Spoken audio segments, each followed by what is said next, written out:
Unjuk rasa 4 November menjadi gemuruh besar bagi calon petahana Basuki Cahayapurnama terutama terkait dengan pilkada. Setelahnya muncul tekanan terhadap Ahok untuk mundur dari pencalonan.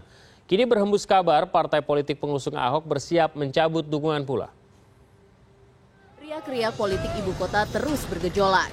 Kontestasi pemilihan gubernur dan wakil gubernur DKI Jakarta yang akan dihelat pada Februari 2017 telah menyedot perhatian banyak pihak termasuk pemerintah dan masyarakat. Aksi demonstrasi 4 November lalu menjadi salah satu momen yang paling diingat. Aksi itu mendesak agar pemerintah mempercepat proses hukum yang ditujukan kepada salah satu kandidat, yakni Basuki Cahayapurnama atau Ahok. Ahok dilaporkan ke Polda Metro Jaya atas tuduhan penistaan agama pada saat melakukan kunjungan ke Kepulauan Seribu pada 27 September lalu. Kini jelang gelar perkara kasus Ahok yang tak jadi dilaksanakan secara terbuka 15 November besok, sejumlah isu baru pun ikut menyeruak ke permukaan. Seperti diketahui, Ahok dan Jarot maju ke kontestasi Pilkada DKI Jakarta dengan diusung 4 partai, yakni PDIP, Nasdem, Hanura, dan Golkar. Ahok Jarot juga mengantongi dukungan dari P3 kubu Jan Farid. Namun kini partai pendukung Ahok mulai terlihat goyang. Hanura, Golkar, dan P3 mengisyaratkan akan melakukan peninjauan kembali atau mengevaluasi dukungannya terhadap Ahok Jarot.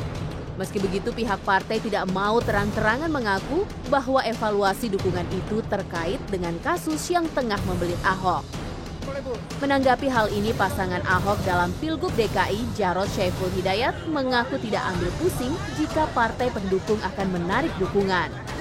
Kami berharap apapun urusan dari proses hukum itu kembali ada masalah. Tapi tim pemenangan tetap solid ya? Solid. Merujuk pada peraturan KPU nomor 13 tahun 2010 tentang pedoman teknis tata cara pencalonan pemilu kepala daerah dan wakil kepala daerah, pada pasal 7 ayat 3 tercantum bahwa tidak dibenarkan jika suatu partai politik menarik dukungan kepada bakal pasangan calon. Dan meskipun partai pendukung tetap menarik dukungannya, partai politik tersebut dianggap tetap mendukung bakal pasangan calon yang telah diajukan sebelumnya. Suci Bancin, CNN Indonesia. Pidato Basuki Cahayapurnama di depan warga Kepulauan Seribu bulan September lalu masih menyisakan bara. Bukan hanya berujung di ranah hukum, pidato itu pula kini disinyalir menjadi peluru untuk menggoyah dukungan terhadap calon petahana tersebut di Pilkada DKI Jakarta. P3 kubu Jan Farid digadang sudah mewacanakan hal ini. Benarkah hal itu menjadi penyebabnya dan apa pula konsekuensinya jika benar terjadi? Malam ini kita akan membahasnya bersama Siti Zuhro, peneliti senior LIPI, dan Dimyati Natakusuma, Sekjen DPP P3 kubu Jan Farid melalui sambungan telepon. Selamat malam, Mbak Wiwi. Selamat malam, Mas. Saya coba ke Pak Dimyati terlebih dahulu. Pak Dimyati, selamat malam, Pak. Waalaikumsalam warahmatullahi wabarakatuh. Jadi benar ini P3 mau mundur dari Ahok? Ya, kita akan evaluasi, kita akan kaji, tapi kan tidak boleh semena-mena harus dirapatkan dalam rapat pengurus nanti. Kalau dalam pekan ini akan kita rapatkan. Oke. Apa latar belakangnya, Pak? Ya, kejadian tanggal 4 November dan juga yang sedang ditangani oleh oleh Barreskrim Polri. Nah, kita akan evaluasi terus, kita akan kaji, kan banyak saksi ahli, banyak masukan-masukan, apalagi P3 ini kan partai yang berasaskan Islam, ada masukan dari ulama, dari konstituen. Nah, kita akan kaji secara mendalam. Apakah nanti itu kan akan diputuskan dalam rapat nanti. Apakah kita nanti akan bersama-sama dengan Pak Romi mengusung calon yang lain gitu, atau apa nanti keputusannya di rapat nanti. Bukannya soal 4 November itu terkait dengan penistaan agama? Ya, diantaranya itu, diantaranya. Nanti kita kaji secara mendalam. Oke. Maksud saya begini. Masukan-masukan dan juga dorongan-dorongan dari semua pihak kan kita akan lihat secara mendalam nanti. Kita akan rapatkan nanti pada pekan ini. Baik, tapi kan maksudnya begini Pak, kalau ini sudah goyang baru kaki menapak gini kan belum satu belum 1 bulan juga kampanye berlangsung.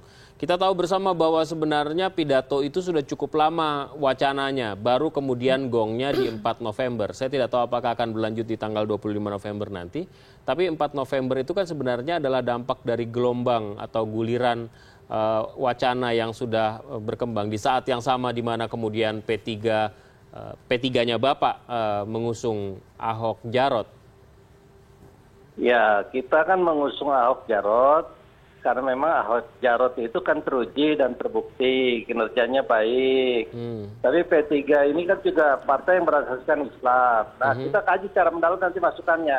Apakah nanti kita akan tetap mengusung Ahok Jarot atau keputusannya nanti kita akan pindah misalnya ke bersama-sama Pak Romi mengusung nomor 1 atau yang lain begitu. Itu yang nanti kita akan lihat. Kapan itu, Pak?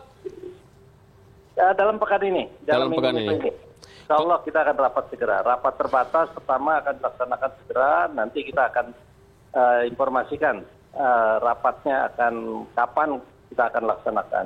Intinya pekan ini. Komunikasi dengan kubu Romi sudah dibuka? Ya, saya kan di DPR, komunikasi jalin terus lah.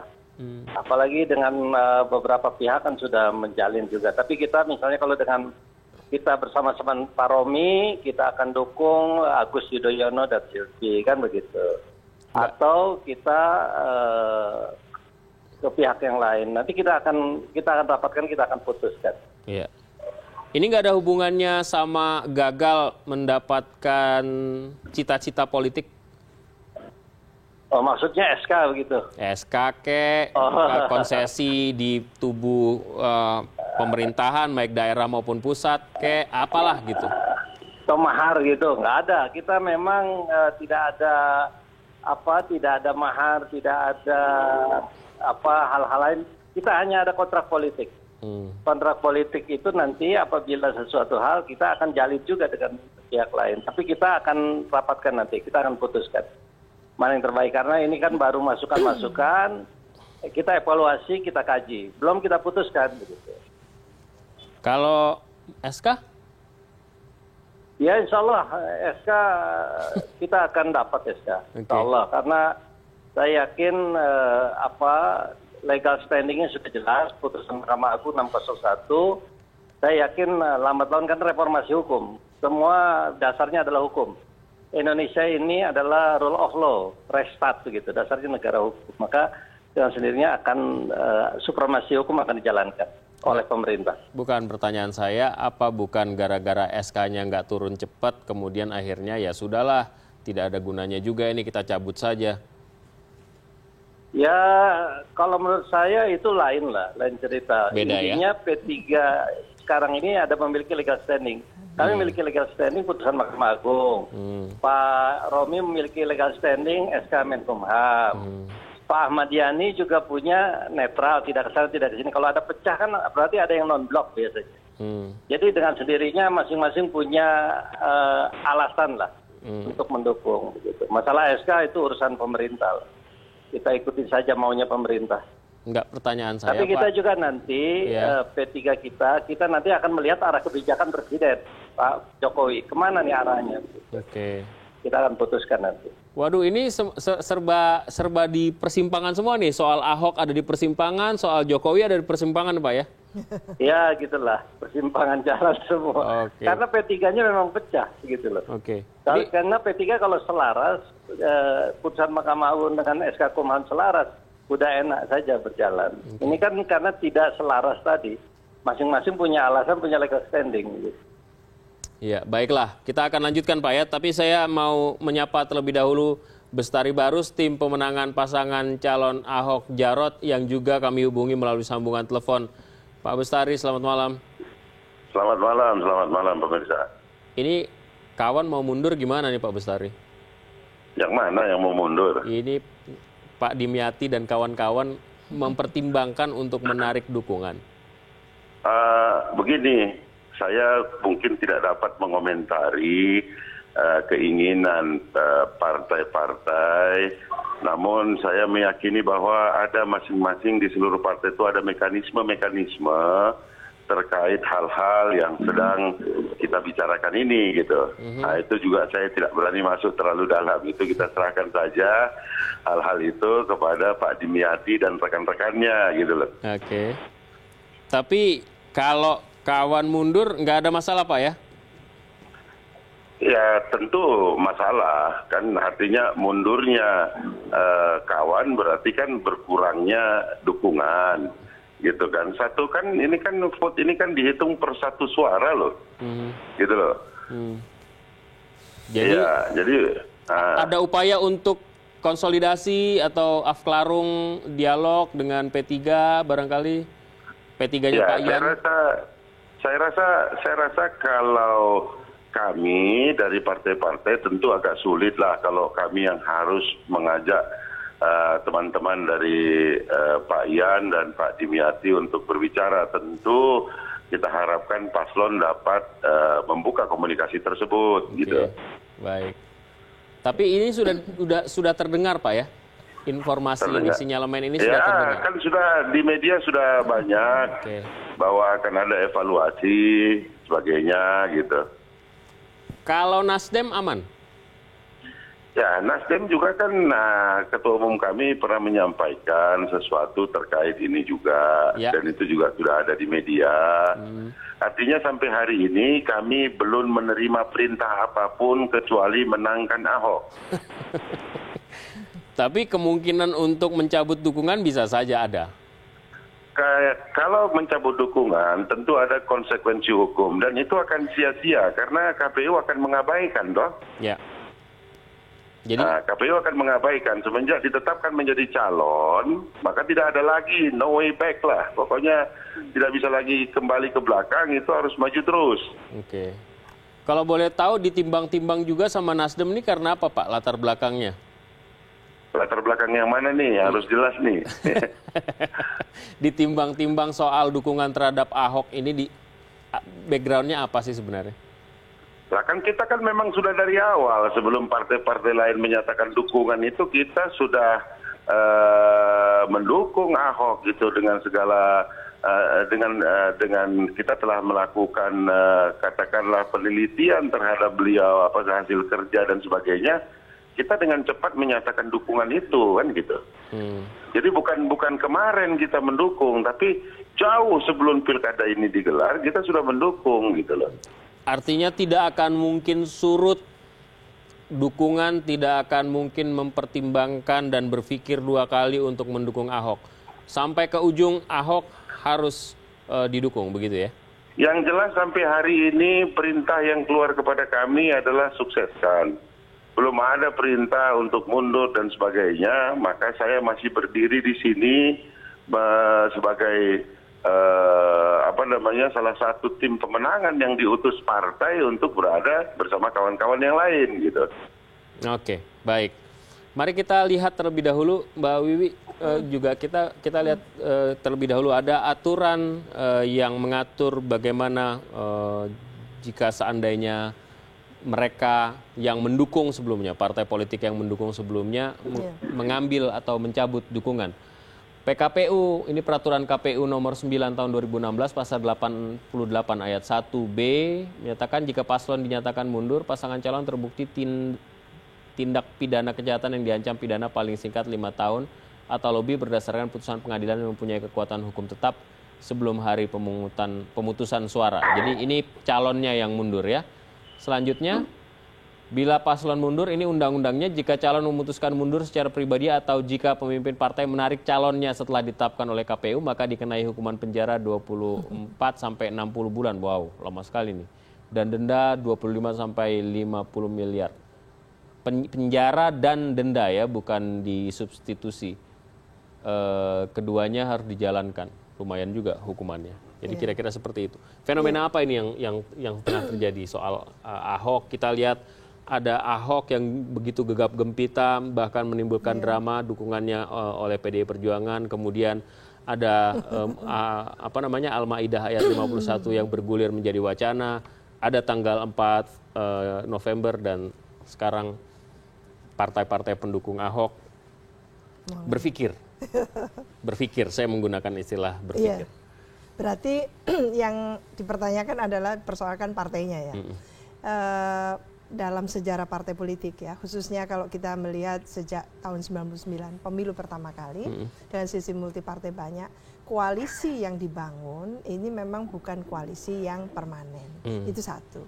Partai-partai mau berkoalisi dengan hitung-hitungan, Mas Alvito. Jadi ada hitung-hitungan politiknya. Ada kalkulasi-kalkulasi politik yang tentu orientasinya adalah bukan kalah, pasti harus menang. Ada memang orientasi pada kekuasaan, kepentingan dan sebagainya. Oleh karena itu lebih pada orientasi yang istilahnya ya win-win solution. Dia paling senang mendukung siapapun yang akan menang kan itu. Lah, memang Pak Ahok ini fenomenal untuk sejarah DKI yang tidak pernah ada seorang calon seperti ini. Energinya luar biasa. Jauh sebelum ada hingar-bingar pilkada tahapan, itu sudah ada tahapan-tahapan yang dilakukan oleh Pak Ahok. Energinya kelihatannya di tengah-tengah ini sudah mulai menurun. Mulai surut, apalagi dihantam dengan banyak isu ya. Iya, strategi taktik mulai kayak habis gitu seperti itu. Lah ini mulai partai-partai politik kurang nyaman. Ini diawali oleh P3. P3 menurut saya memang tidak masuk dalam satu koalisi yang bertanda tangan dan mengajukan pada KPU. Jadi aman sebetulnya, tidak ada penalti apapun dari KPU kepada tentunya koalisi yang mendukung Pak Ahok dan Pak Jarod. Tidak ada masalah? Tidak ada masalah, karena dia tidak mendaftar kok. Sudah usai, ini P3 Jan Farid? Iya, P3-nya Pak Jan Farid. Tapi lalu bagaimana kalau itu terjadi pada Nasdem atau dan sebagainya, itu nggak bisa. Nggak boleh menarik dukungan. Kalau itu menarik, ada konsekuensi hukumnya? Iya, iya tadi itu kan dikatakan seperti itu. Lah sudah, jadi ini artinya apa? Bahwa dalam tahapan pilkada itu harus ada kepastian hukum. Siapapun yang mencalonkan, partai-partai yang mendukung harus terikat secara hukum. Itu kepastian hukum. Menurut saya itu bagus sekali. Oleh karena itu ya apapun bunyinya, Pak Ahok juga tidak bisa dibatalkan demi hukum, kecuali tadi itu 5 tahun. 5 tahun. Ya. Jadi kalau masih tersangka, terdakwa, belum terpidana dan sebagainya, itu belum. Jalan terus. Oh iya, jalan terus. Ya, itu ikuti saja.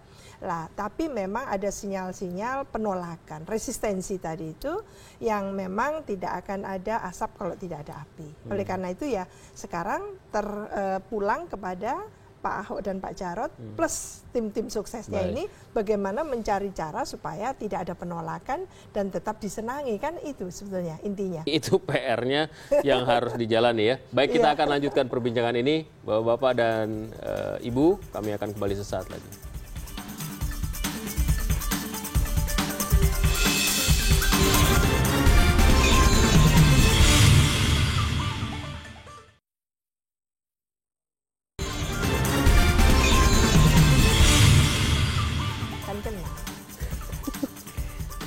Baik, kita lanjutkan perbincangan ini. Pak Dimyati masih bersama kita ya? Pak Dimyati? Ya. Oh, Dimyati. Pak Bestari juga, tapi nanti Pak Bestari. Saya ke Pak Dimyati dulu. Pak Dimyati, sudah dihitung sebenarnya kan sejak awal bahwa Ahok ini orangnya seperti ini. Artinya ada kalkulasi awal bahwa pasangan yang akan didukung oleh kawan-kawan itu seperti ini gitu. Apakah ini di luar dugaan, di luar ekspektasi, Pak? Ini di luar dugaan. Bagaimana pergerakan publik masyarakat kan? Iya. Bagaimana publik masyarakat begitu peserta alim ulama begitu besar, keras, tapi itu tadi ya kita akan betul-betul nanti akan kita rapatkan secara mantap di Partai Persatuan Pembangunan. Memang kami bukan pengusung, kami pendukung. Ya, tapi itu tadi, biarpun pendukung, karena P3 ini basisnya di Jakarta, ya sangat besar konstituen kami. Ya seperti saya misalnya kan dapilnya Jakarta. Maka dengan sendirinya ya banyak konstituen dan konstituen kami begitu. Baik. Jadi oleh sebab itu perhitungan-perhitungan yang kami akan lakukan nanti begitu harus betul-betul berdasarkan keputusan rapat. Pak Dimyati, kita sebelum berbincang lebih lanjut, ini belum ya? Belum. Sudah. Bilang dong. Saya ini kita sudah on air. Saya mengajak Bapak untuk mendengarkan terlebih dahulu tayangan ini. Oh, siap. Sebelum kita lanjutkan perbincangan.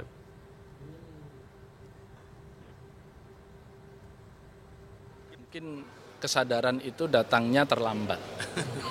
Dan tentu kita ucapkan syukur alhamdulillah karena akhirnya mendapat hidayah. Kan tadi saya sudah katakan kita perlu bersyukur karena hidayah ini ada di dalam hati kita. Saya juga bersyukur akhirnya hidayah itu masuk ke dalam hati Pak Jan Farid. Jadi tentu apa yang dilakukan oleh Pak Jan Farid itu merupakan bahagian dari evaluasi atau muhasabah dirinya sebagai muslim, dan dalam kapasitas muhasabah itu tentu kita menghargainya. Saya kira. Baik, Pak Dim, itu adalah pernyataan Romaul Muzi, Ketua Umum P3, kubu satunya lagi tentu saja, yang mengatakan bahwa dia bersyukur bahwa kondisinya sudah disadarkan. Kira-kira seperti itulah bahasanya. Bagaimana tanggapannya, Ya, Pak? muhasabah itu bagus, tabayun juga bagus. Tapi itu tadi kita belum memutuskan, kita masih melakukan evaluasi pengkajian. Allah akan diputuskan dalam rapat. Tidak bisa semena-mena atau otoriter memutuskan sepihak. Nanti kita akan kaji secara mendalam, termasuk masukan-masukan lain, apalagi ini kan sudah mengerucut begitu ya. Nanti kita akan putuskan juga termasuk kemana arah kebijakan kita, arah P3 di bawah Ketua Umum Jan Farid itu kemana arahnya. Oke. Ini sebenarnya masukan datang dari akar rumput, Pak, dari konstituen juga, karena Bapak katakan tadi ada ulama, ada publik, tanggal 4 terutama itu yang benar-benar make it matters lah gitu ya, untuk berpikir kembali tetap ada di Ahok atau mencabut dukungan. Dari konstituen bunyinya seperti apa, Pak? Ya memang konstituen begitu gencar sekali ya, dari Sabang sampai Merauke, bukan hanya dari Jakarta saja. Saya dapil Jakarta, banyak masukan dari para ulama, dari para NGO yang berasaskan Islam begitu, organisasi-organisasi keislaman. Maka dengan sendirinya masukan-masukan itu merupakan kajian-kajian kita mendalam untuk dibawa ke dalam rapat. Nah, kita evaluasi betul, dan juga nanti kita juga ingin dengar kan dari kepolisian seperti apa. Besok kan ada gelar perkara dari Mabes Polri di Barreskrim.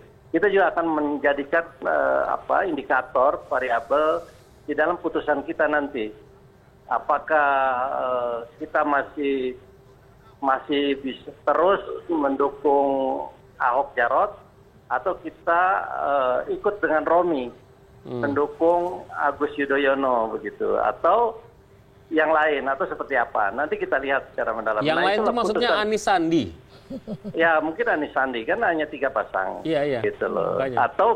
Atau tidak sama sekali. P3 Jan Farid tidak kemana-mana. Nah bisa saja terjadi kan. Tapi oleh sebab itu nanti akan kita putuskan dalam pekan ini. Tapi Pak, intinya kita evaluasi, kita kaji secara mendalam. Baik. Dan masukan ini terlalu banyak ya, terlalu besar. Resiko mendukung Ahok Jarot pun besar bagi kami begitu. Oke, Pak. Ini di atas kertas terlebih dahulu, berarti memberikan dukungan terhadap Ahok Jarot sekarang dianggap membahayakan citra P3 Jan Farid? Ya, resikonya sangat besar. Resikonya apa, Pak? Ya, resikonya konstituen dan juga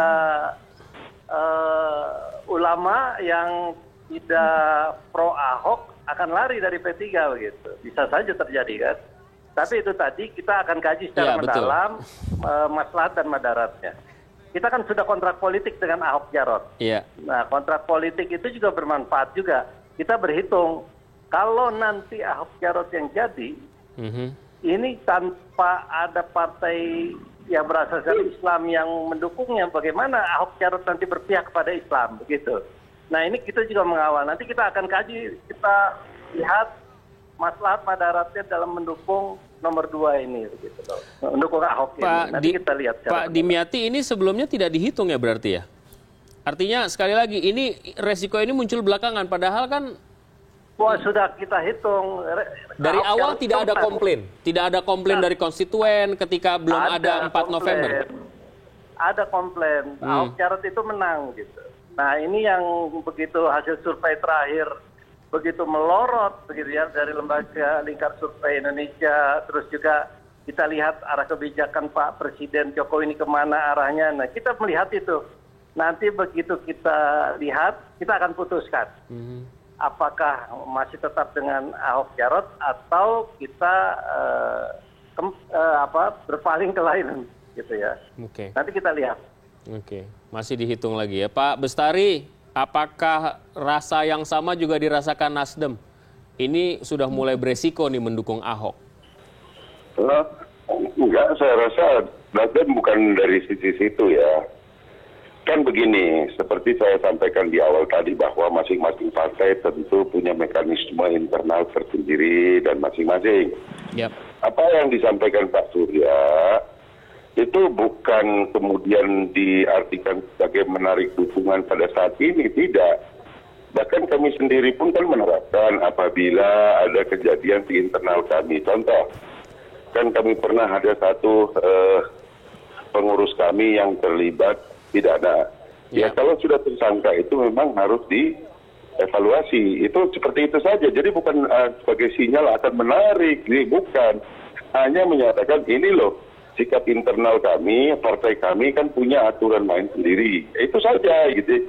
Jadi bukan kemudian kita melihat ini 4 November dan lain sebagainya, tapi lebih kepada di internal kami ada aturan seperti ini, gitu loh.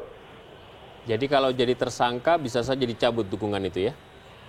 Bukan dicabut, tidak ada yang mengatakan cabut, hanya evaluasi. Oke, bentuk evaluasinya seperti?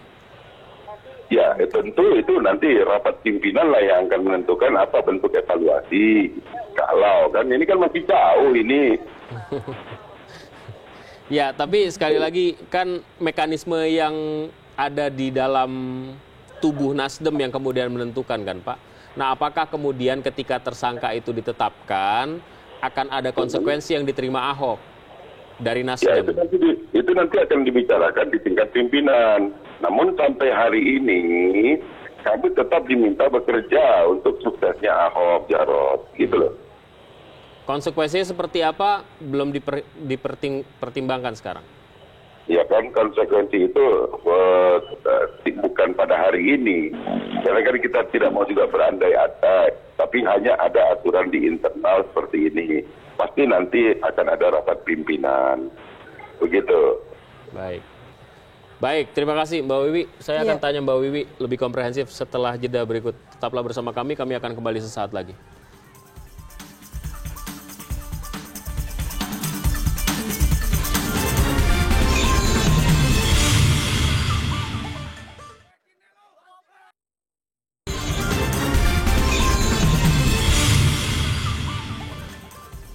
Baik, kita lanjutkan perbincangan ini. Berbeda sama di Amerika misalnya, Republikan dengan Partai Republik dengan prosesnya akhirnya mau tidak mau menerima Donald Trump, gitu kan?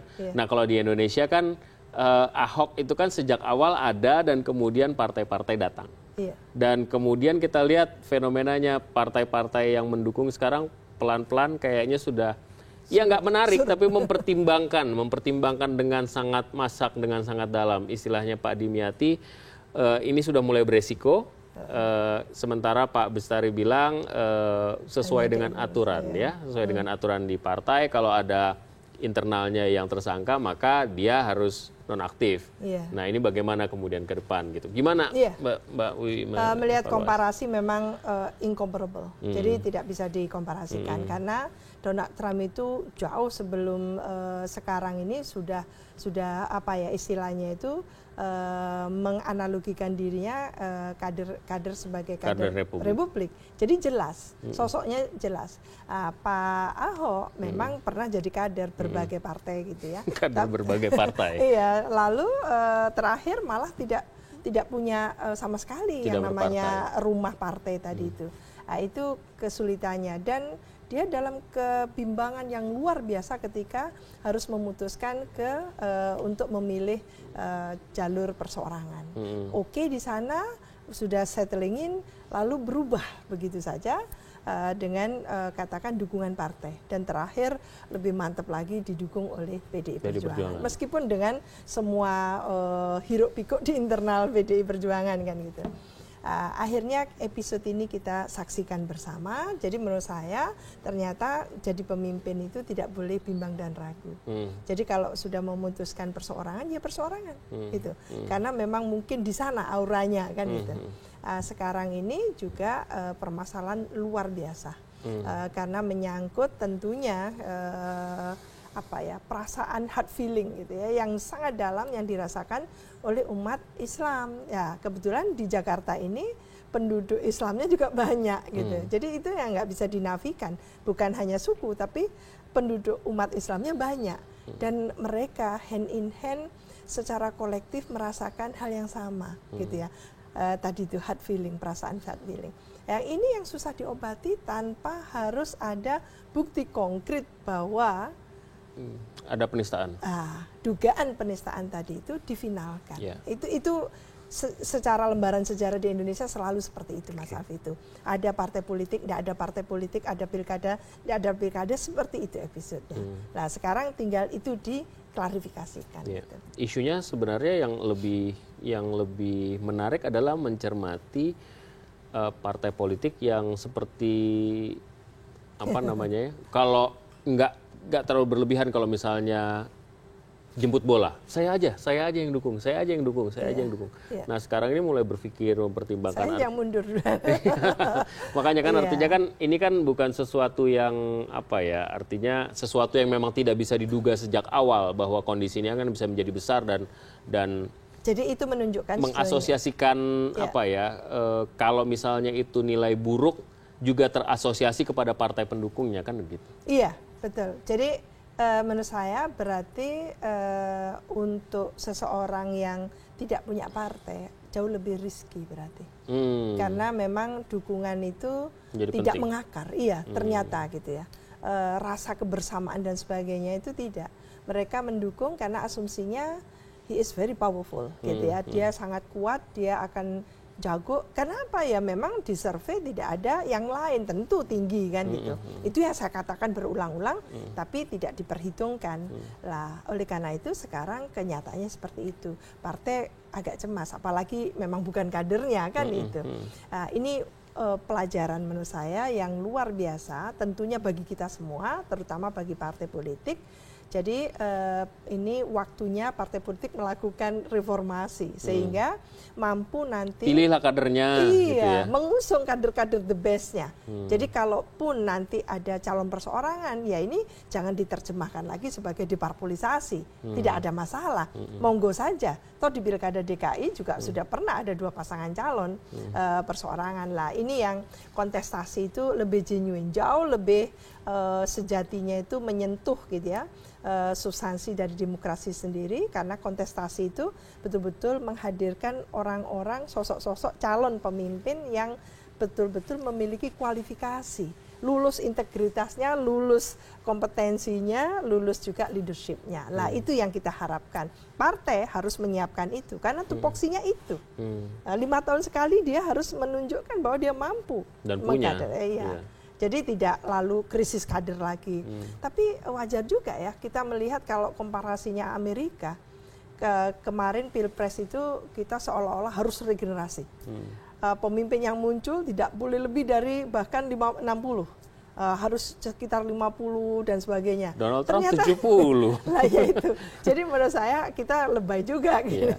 Ini pengalaman, jadi ini pembelajaran bagi kita, bukan masalah tua mudanya,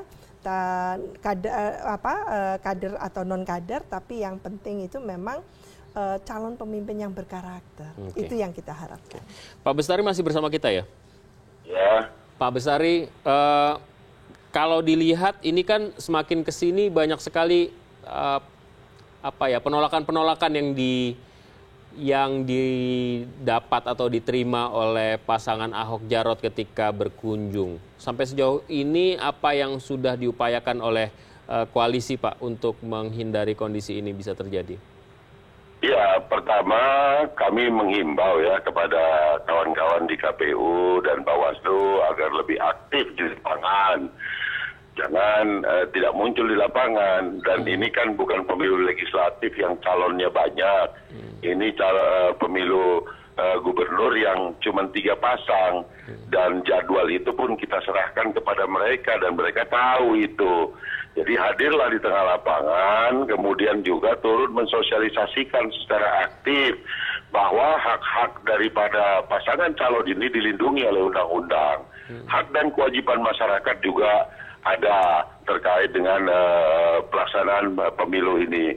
Jadi kalau mengenai penolakan itu sendiri sebetulnya itu perlu didalami lagi apakah itu spontanitas atau sesuatu yang terkondisi. Saya cuma khawatir satu hal. Ketika nanti terjadi satu anomali yang hari ini saya sampaikan sebagai satu fenomena ya, anomali bahwa kemudian di tengah-tengah banyaknya framing-framing penolakan ini, pada tanggal 15 Februari ternyata Ahok menang 1 putaran. Saya khawatir sekali ketika framing ini kemudian dikumpul, karena ini yang against kepada hasil KPU gitu loh. Ini perlu loh menjadi masukan awal kepada teman-teman agar mengantisipasi hal ini dengan memberikan lebih banyak lagi sosialisasi agar pemilihan gubernur di DKI ini tidak kemudian menjadi cacat demokrasi, catatan sejarah nanti ini. Inilah yang penting bagi kawan-kawan KPU dan Bawaslu mewaspadai hal-hal seperti ini menurut kami, begitu loh. Baik, Pak, sekali lagi Nasdem tetap mantap mendukung Ahok ya Pak ya. Evaluasi kapan dilakukan Pak? Sampai hari ini kami belum ada perintah lain kecuali sukseskan.